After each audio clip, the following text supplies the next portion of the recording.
राजनीति सिर्फ भाषणों तक सीमित नहीं होती, कभी ये विकास के वादों में दिखती है तो कभी बड़े बड़े बयानों में सुर्खियां बनाती है। और आज हम आपको लेकर चलते हैं राजस्थान के मकराना में, जहां एक ही मंच से विकास की सौगात भी मिली और सियासी तीर भी चले।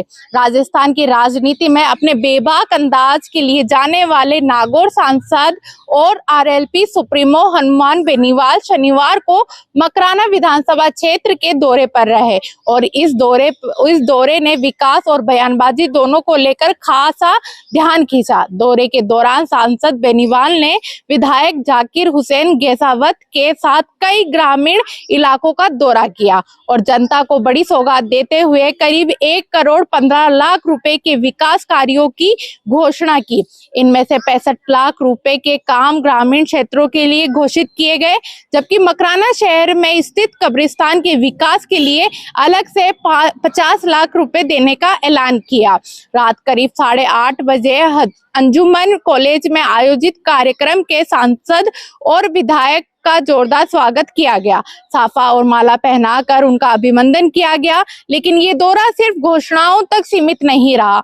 स्थानीय लोगों ने सांसद के सामने कई अहम मांगे भी रखी। मकराना से मुंबई के लिए सीधी ट्रेन सेवा शुरू करने की मांग की गई। मकराना मंगलाना आरओबी की मरम्मत और रेलवे प्लेटफॉर्म पर ब्रिज को सही स्थान पर बनाने की भी अपील की। सांसद बेनीवाल ने मौके पर ही रेलवे अधिकारियों से फोन पर बात कर समस्याओं को जल्द समाधान का भरोसा दिलाया और ये भी कहा कि मकराना रेलवे प्लेटफॉर्म को जल्द ही अमृत योजना में शामिल किया जाएगा।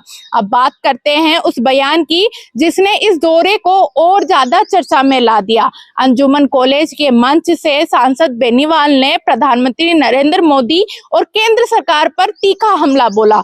उन्होंने अंतर्राष्ट्रीय मुद्दों का जिक्र करते हुए कहा कि अमेरिका किसी का सगा नहीं है और भारत को ईरान का साथ देना चाहिए। इतना ही नहीं, उन्होंने ये भी कहा कि मौजूदा दौर में देश में कुछ भी हो सकता है, इसलिए हमें अपनी सुरक्षा के लिए खुद तैयार रहना होगा। तो एक तरफ विकास के वादे हैं, दूसरी तरफ सियासी बयानबाजी। मकराना का ये दौरा कई मायनों में खास बन गया है। अब देखना ये होगा कि इन घोषणाओं का जमीन पर कितना असर दिखता है और ये सियासी बयान आगे क्या रंग लाता है। फिलहाल के लिए इतना ही। ऐसी ही निष्पक्ष और बेबाक खबरों के लिए बने रहिए हमारे चैनल द खटक के साथ।